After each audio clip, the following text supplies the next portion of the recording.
Hello, everyone, and welcome back to another episode of Listen. I'm Pumpkin. And today we're going to listen and react to the latest album by FKA Twigs Magdalene. Yay! Okay. Born Talia DeBritt Barnett, known professionally as FKA Twigs, she is a British singer-songwriter and dancer, raised in a small county in southwest England called Gloucestershire. She became known as Twigs for the way her joints cracked. Ooh, can't do that. It is weird, right? Yeah, Nah. that's weird. I still do it, though. Oh well. She added the initialism FKA to her name when a duo band called the Twigs, consisting of two twin sisters, found the names to be a little too similar. Yeah, I guess I see it. Yeah, Yeah. they probably got the name first too. So Yeah. twin sisters called the Twigs. That's cute. Yeah. That's Yeah. cute.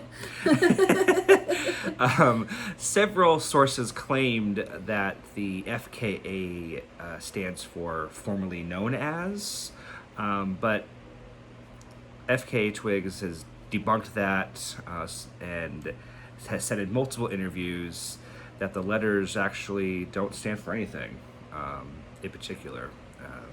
She toyed with the idea of FKA1, or FK1 rather, or AFK, but her goal was to choose letters that sounded masculine and strong. Oh, okay. I like that. What about Y? Does Y sound masculine and strong? Why? Why? I guess that's my answer. Twigs became a backup dancer after moving to South London when she was 17 years old, and was featured in music videos by artists such as Jessie J, Ed Sheeran, and Kylie Minogue. Yay! Who we love. At 18, she began working with local London producers to try to find what she calls her sound. During this time, she wrote I'm Your Doll, which wouldn't be released for several years. In a 2015 interview, Twigs revealed that she was producing a lot of really bad demos. Really bad demos. I want to hear these really bad demos. I'm sure they're not bad, but everybody likes to criticize themselves. And They're their worst critics. Their own worst critics. Own worst enemy, lit. Oh, that's all. That's a good song. She made her musical debut with two extended plays, simply titled EP1, released in 2012, and EP2, released in 2013. Simple. Yeah. Straight to the point. Mm-hmm. Thank you. Thank you. EP1 was self-released on Bandcamp, and soon it began to attract the attention of music critics.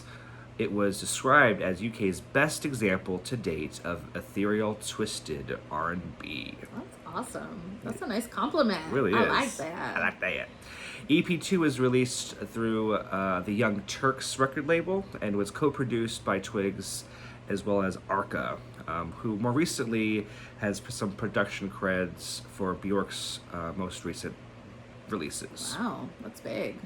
Yeah, I like that. Oh my god, imagine FK and Bjork working together. They really should. That'd be so awesome. Okay. Anyway. Okay, before I get stuck in this little fantasy about that. She began writing her debut album during a period of self-hatred, which she considers to be quite normal for a young person. We can relate. We can agree on that. I think everybody has those moments when Definitely. they're young. Twigs' debut album, appropriately titled LP1, was released in August 2014. Time magazine gave the album a positive review, saying that Twigs has made the transition to one of the most compelling and complex acts in R&B. LP1 spawned her most well-known songs, 2 Weeks, Pendulum, and Video Girl, which are all amazing tracks. All amazing. Only a year later, Twigs released her third EP, M3LL155X, pronounced easily as Melissa. Melissa? I'll be honest, I didn't realize how it was pronounced until recently, so thank you, the internet, for educating me on this. Facts. So, Melissa is the name of Twigs' personal female energy. Ooh. She explains that Melissa is not necessarily an alter ego and clarifies that her female energy never had a name until the EP was finalized. It was the energy that made her want to appear pregnant in her Glass and Patron music video, which was one of our favorite songs of that year. Yeah, it's amazing. The video is amazing. It's just all art, and the dancing is incredible. You know, it Vogue shows the off, house down. Yeah, it shows off her dancing abilities, which she definitely has. Definitely. A year later, Twigs teased us with the standalone single Good to Love, a beautiful ballad about love tainted by past pain. While we waited for her second full-length release, FKA Twigs kept busy working on commercials for both Nike and Apple. She also collaborated with A$AP Rocky and was featured on the track Fuck Sleep, which I don't like because I want sleep all the time. I do too. Well, that brings us to Magdalene, the yes. album that was just released.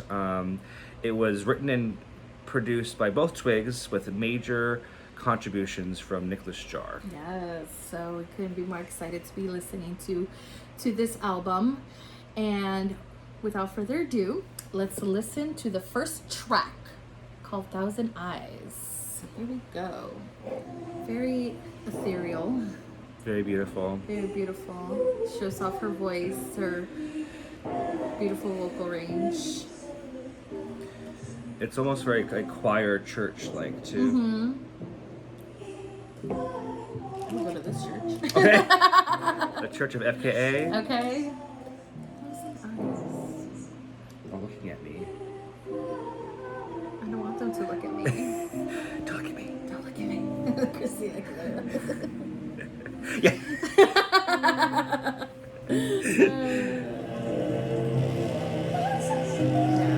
I like the sounds that are coming out. It's definitely just like very experimental, and All the layers. the layers. I love it. Bring it back. That's going back to church. Take me But to trippy church. Take me to church. It's a great introduction Yeah, it's for great. the album. Totally. So it just makes me want to hear the other tracks for sure. So Definitely. it's, you know, it's definitely a good song, and the meaning behind it. Well, I mean, I was reading up a bit about this track, and FKA Twigs revealed to us that this is actually about a breakup, and how it's, of course, your heart, it gets broken, you're emotionally traumatized, you're going through it, but it's also socially traumatic, especially if you were together for a long time. Like, you're gonna share similar friends, same friends, go to the same places together, and then now you're broken up and you have to break those routines. It's gonna be awkward, especially if you share the same friends. Yeah. So it's so much more than just what's going on between the two individuals. It changes your life with the unmeshing of a relationship. Yeah. And you feel like you have all these eyes on you, like, yeah. I feel like that's probably like with the other singles that she released. I feel like that's a theme with her, like just going through something with somebody, but it's not just that somebody, it's everybody like around them. You know, in this case, like, since she is well known and she is in the limelight, it's, you know, if she goes through a breakup, unfortunately, everybody has to, you know, be everybody's a part of it. Everybody like wants to know, and everybody knows, and as private as you like to be, you know. So it's sad, but it does make for good music. So this song again is beautiful. It's the layers, like Pumpkin was saying, it's really good, and I just can't wait to hear the rest of the songs. And the next one is actually a single. It's called Home With You, and it's very beautiful, but let's, you know, let's listen to it. We talk. The video was released, and I absolutely love that Yeah, video. the video and the song are a little different. You know how they do the whole video versions of songs. But when I watched the video, like, I loved how they were just in the car, and then they were breaking it down even to the slow parts, and it was really cool how they did all this interpretive dance in this car. I loved it. Yeah. This one, she sounds a little bit more angry. Yeah, I love the distortion in her voice as she's starting to sing more and more about, like, you know, about everybody just wanting, like, a piece of her, and, like, just, like, everybody, she feels like everybody's depending on her, you know? It's almost like she finds, like, oh, I love that little trippy part there. Yeah. But it's almost like she feels like she finds solace in being home with a person. She can kind of escape her crazy life, but she still feels like, even though she's not meeting people's expectations of her, so Yeah.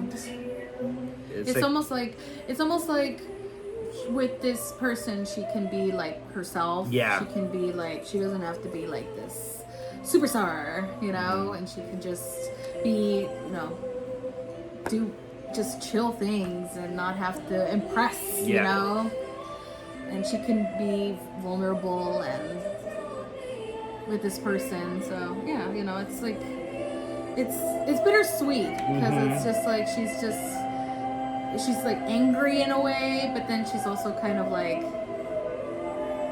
sad too, but then she's also kind of like telling us that there's somebody out there that keeps her whole, keeps her grounded. So, but again, like, she's conflicted. She is emotionally conflicted. It's complicated, Everly. It's always complicated. It is. Nothing's easy in life. Nothing is. But yeah, this song is actually one of my favorites, and we actually saw her live before the album was released, like a day before, and this one was actually one of my favorite performances of the night. It was just her, and then towards the end she had like some like instrumental, like interpretive dancing with a few dancers, and it was like a work of art. You know? It's funny because like this album has so many layers upon layers, and even in the live show, like she started out with just her on the stage with a red curtain, and then slowly the curtains peeled back one, and then another layer was added, and then another curtain was pulled back. So just how the music was produced is how the live performance was displayed. Yeah, she did that well, and again, with hearing like these songs so far and the singles, it just makes perfect sense, and it just went really well. So with that being said, we're going to go on to the next song, which is another single that, again, the last single she released before the album came out, Sad Day. Let's hear it. Listen. Sorry, not here. How dare you? I know, how dare we? I think this song has some similar sounds to like 80s Kate Bush, like almost like a modern Kate Bush song. Who's this Kate Bush? No, I'm just kidding. We talk about her all the time. Lots of similarities. I think this, yeah, like when it comes towards like the chorus and stuff, like you can hear the 80s like production, the percussions. Yes. I Love it. Do y'all have favorite parts of songs? Because we do. Yeah. Like for a lot of times, I'm just like anticipating that 1 or 2 second clip of the song. I'm like, oh, that's my favorite part. It's like a little like teaser, an appetizer of something, and it brightens up your day, or just gets you like Pumped. Actually, this is very Kate Bush. Right here, right? Like, this part right here is very Kate Bush, which you can't go wrong. You can't go wrong. You can't go wrong with that. But it's, So this song is, to me, I can interpret it like it's like you've been in a relationship for a while, and things need to be resparked. Perhaps life gets a little mundane. You fall into this routine. You want to try something new, be adventurous.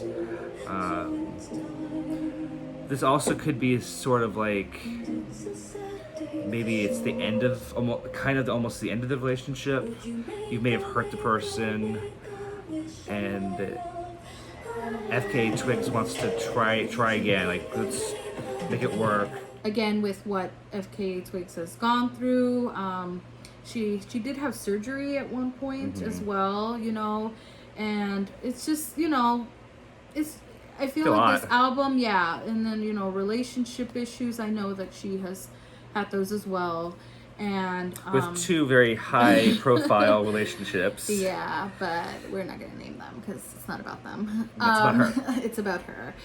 But again, even at the show, like, she was just very like, when she talked to us and stuff, she was just like even asking like, oh, how many of you are single in the show? How many of you have had your hearts broken? And it's just, you know, she just got real, and she cried. She choked. She definitely choked up a couple of times. Yeah, she choked up a few times, which made us cry. Like, Yeah. I know I was crying for sure. It was an emotional show, and again, it's just, you know, it's good to see that from an artist. We've have talked about how much we love that, but it's, you know, it is sad still. It's a sad day. It's a sad day. It's a sad day. So, with that being said, the next song is, we actually did an episode for this called Holy Terrain. So check it out if you want to see that reaction. It features Future, and we've already talked about how we feel about him, but let's go ahead and play this again. Because maybe we'll appreciate the song more with the rest of the album.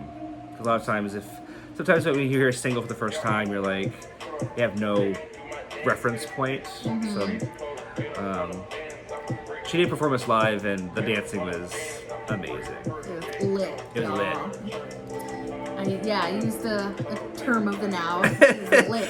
I think it's almost out now, though. Lit is done, almost. Do not right? tell me. Tell me in the comments, is lit done? I barely am getting used to saying that.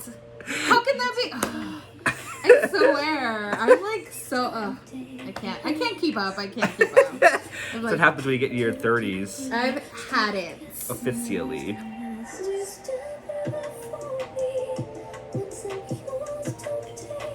See, I do like this song. It's just,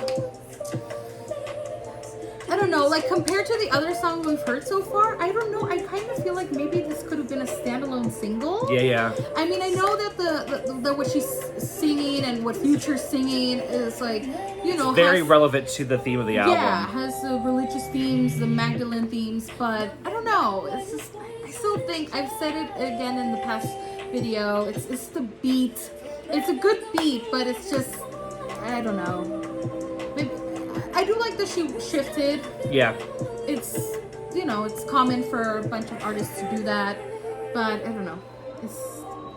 Well, I was actually reading a thing about the song, and she actually did question, was unsure about how Future would fit in to the album, but I guess he shared the song with him and told kind of her perspective, and she was very pleasantly surprised with how he was able to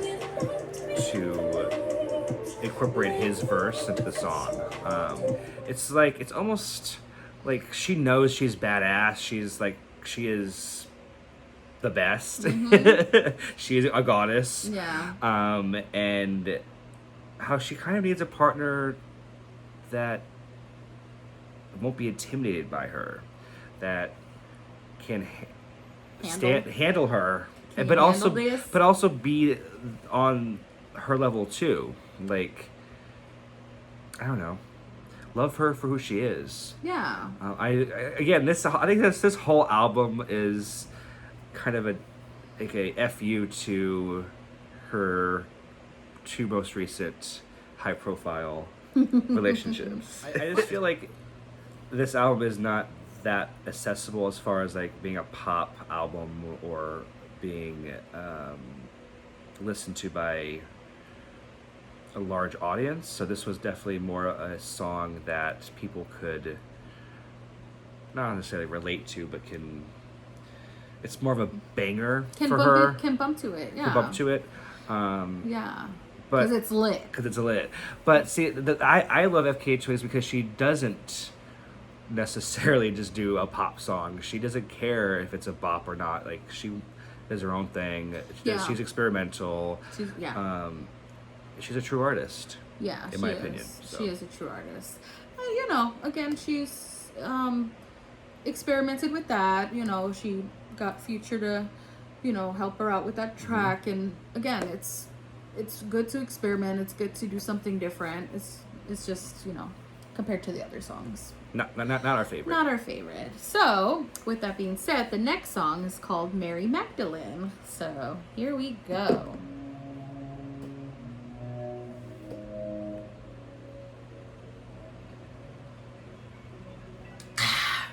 Refreshing. Water. It's good.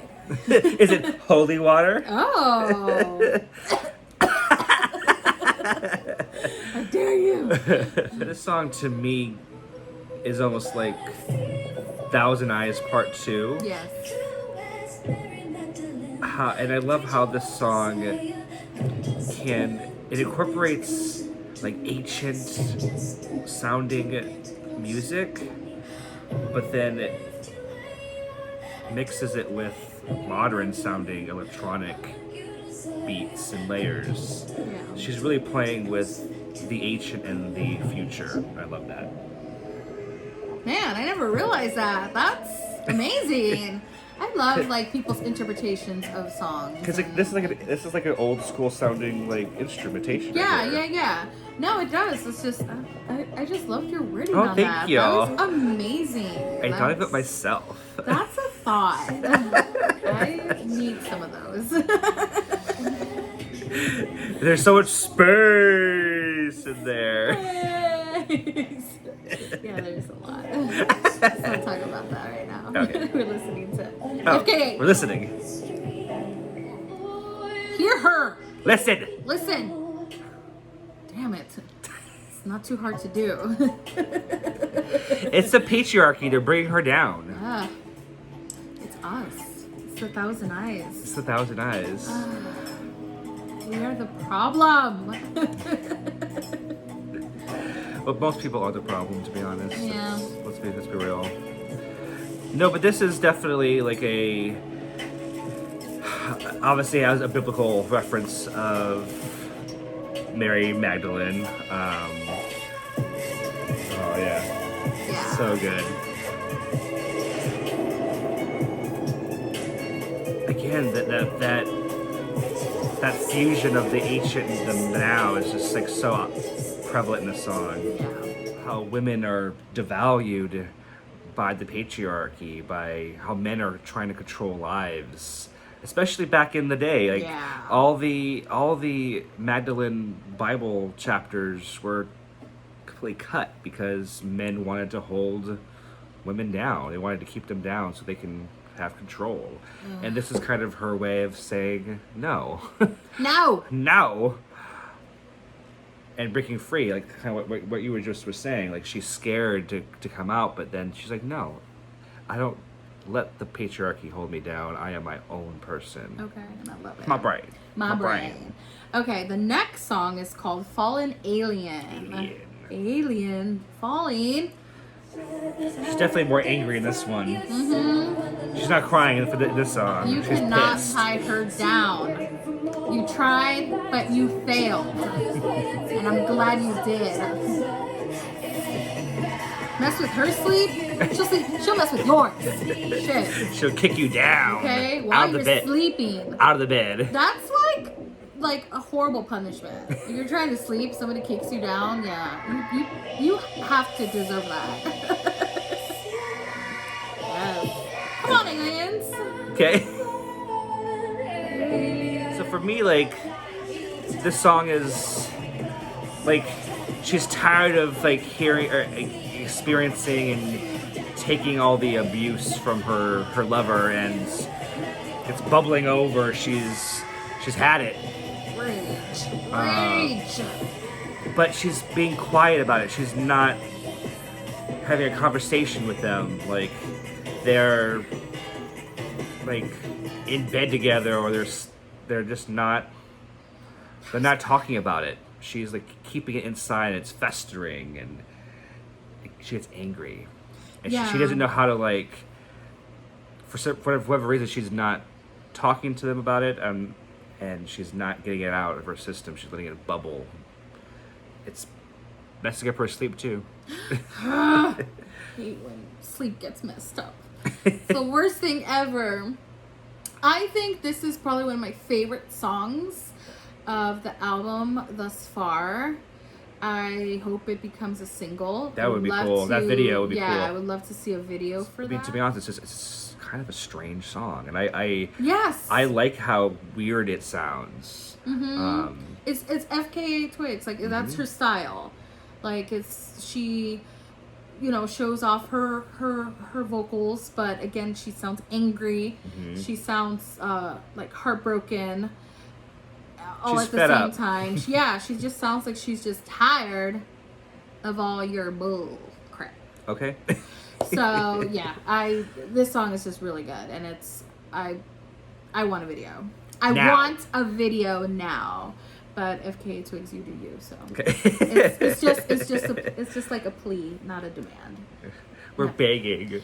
Begging. Okay, so the next song is called "Mirrored Hearts." Mirror Heart. Which she did perform, and that's one of the songs that she started crying and she on. choked up, and it was just really sad. So I haven't heard it since, because again she performed when we saw her was before this album, so I would love to hear the studio version, because the live version was just so beautiful. It was awesome. Gave me chills. The chills and the feels. She just sounds so tired. She sounds emotionally exhausted. Yeah. So with a broken heart is tiring. Like I'm remembering the performance, and I'm like, no. This is when she had that like crazy plaid dress, right? Yeah. This amazing headpiece. Yeah, she had like amazing costumes for that. There were several costume changes. Yeah, but like she just looked just so beautiful, and I don't know. There was just times where she just looked like she was in different like decades. Yeah, again, the playing with the ancient and the music of the past. Yeah, and melting it with modern high fashion couture looks. Yeah. So it was just and just like everybody was just really like in sync, like all in one. I don't know. I felt like the crowd was also just really good too. Yeah, I was honestly, because I've been to a lot of shows where the audience. So I went to see. I went to go see Solange play at the Greek Theater in Berkeley, and I think she's an amazing artist. The crowd was completely wasted. They were being hella hyphy, just ruckus, like just being really dumb. And I'm like, this is Solange. This is like an evening with Solange. It was like beautiful, like R&B music. Like, why are y'all so lit right now? This is not like ASAP Rocky or ASAP Ferg or even Beyonce. Or even Beyonce. This is. It was kind of floored, because like people were not paying attention. They were just like drinking, getting high, and like partying, which you do you, but like I was there to enjoy the music, not listen to you like bitch about your ex or whatever. It was just It was very weird. So anyway, why I mentioned that little Solange story is that that would FKA suck. Twigs, the crowd was respectful. They were Into it. super into it. Yeah. I mean, yeah, sure, we had a few drinks, but like everyone was like well mannered, well behaved, and mostly queer. Sometimes that's another reason why a show is either great or sucky, because of the audience. Yeah. And it's just, there's like, Pumpkin has had that story. I've had a couple too where the audience just made it just really a bad experience for an artist that I've been wanting to see, or but for FKA we got lucky because it was nice. I'm not sure. It was great that the audience connected with her, and there was a mutual connection. Yeah, so we enjoyed that. But anyways, "Mirrored Heart" is also one of my favorite songs. It's beautiful.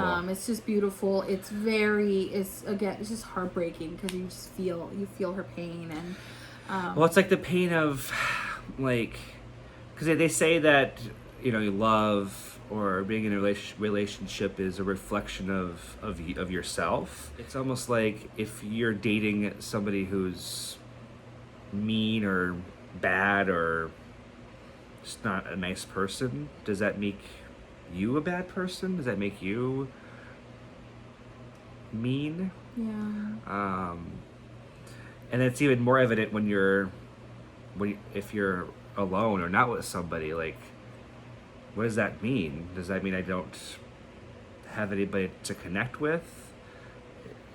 Do I not have my soulmate? Is it soulmate's even real? So that's how I interpret the song. Yeah, I can see that. I can see and listen to her just going through all of these emotions and feelings with the songs, and again, you could just hear it like when she, especially with "Mirrored Heart," like I feel like it's a self-reflecting song.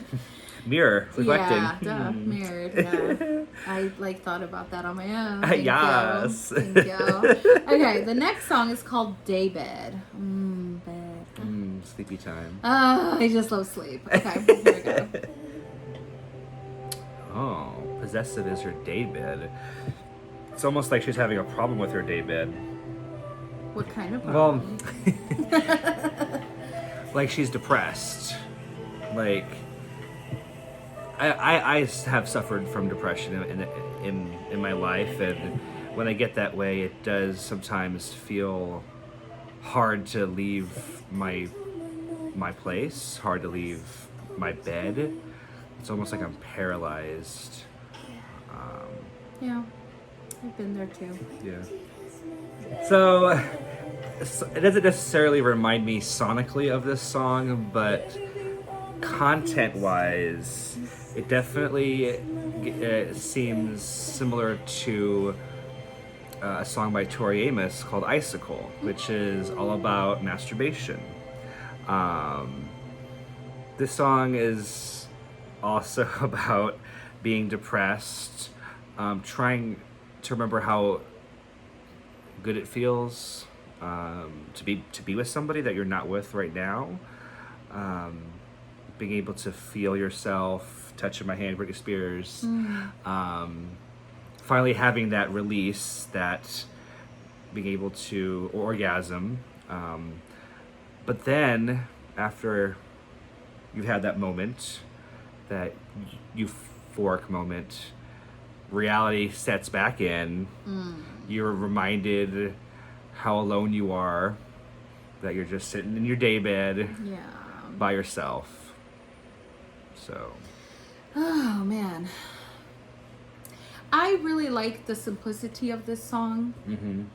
I love that it's just like her and just like a couple of like background. Yeah, I thought I heard a flute and a trumpet back in there. And then maybe just like one like little percussion. Like, yeah, exactly. And I just and when it comes to like lyrically what she's saying and stuff, it's just like, it's again very relatable, and it's just very honest. Yeah. It's almost like she's kind of like, it's very autobiographical. Yeah, like she's kind of like maybe singing about like something that she's written in her diary, her Dear journal. diary. Oh, Britney Spears. Oh, we love her. But That song though. yeah, she was young. But like this one though is like I feel like she's just writing in her diary about like how she feels with her depression and how she just doesn't want to get out of bed, and then again about thinking about sexual fantasies, or about pining for somebody that she's been with, and wanting to feel that again, but then the reality, hate reality that she's alone. So it's a beautiful song. It's beautiful. Again, this whole album is just one big, like, I feel like it's one big, like, self-reflecting, like, autobiographical diary of how sad and depressed she is. Yeah, and I feel like that has also just made her like stronger, and also has made her like more confident. Again, in her show, she was just super like present and in the moment, and even again when she was like choking up and stuff, it's just still like she vulnerable, and I feel like vulnerable but like confident. Yeah, it was kind of like like if I'm gonna cry, I'm gonna cry. These That's how I feel. These people are just going to either love it, hate it, I don't care. Like it's just, this is how I feel. This is how my song is. This is how I'm singing it, and it's coming out, and that's it. That's all. So with that being said, her final song, which is Cellophane, which this was actually the first single to be released from this album. Yeah. Video is amazing. If you haven't seen it yet, check it out. Beautiful. And it's just it's one of my favorite songs of this year and of this album, with all the songs that I've heard, her non-singles. I mean, it's just a strong album altogether.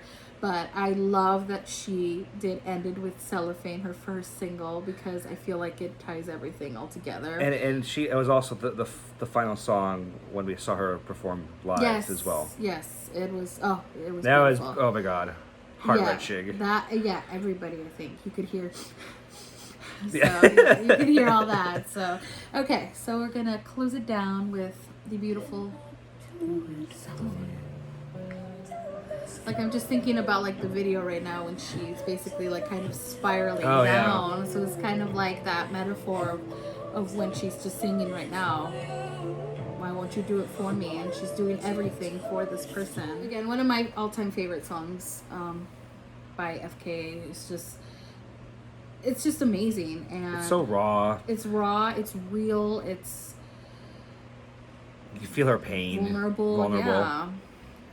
Yeah. It's a beautiful way to end the album, which was just, she just took us on a emotional roller coaster of a ride that you kind of want to get off because this is like really sad, but at the same time you're like, no, because I feel you. I feel you. I feel you, FKA. Like, and thank you for like letting me feel. Thank you for taking us on this journey, this ride. Thank you, FKA, for giving us a wonderful 5 pumpkin album that it's all around just beautiful. Definitely one of my favorite albums of this year. It's a true piece of art. Yeah, it is. So thank you, FKA. We love you, and the show is amazing, and I would definitely see her again. Oh, most definitely. Yes. Definitely. It was great. Well, that's going to wrap it up for today's episode. Thanks for watching and listening with us. Don't forget to hit that like button. Subscribe if you want to hear and see more of us. I don't know what hit that notification bell so you'll be notified every time we drop another video. like. Add any comments you want. We'd love to hear from y'all. Let me know if lit is like out. Like I don't understand. I'm kind of like still stuck on that. But no, comment about FKA. But like I want to know about lit. Not the band. No, not the band. No. Okay. Bye, y'all. Bye.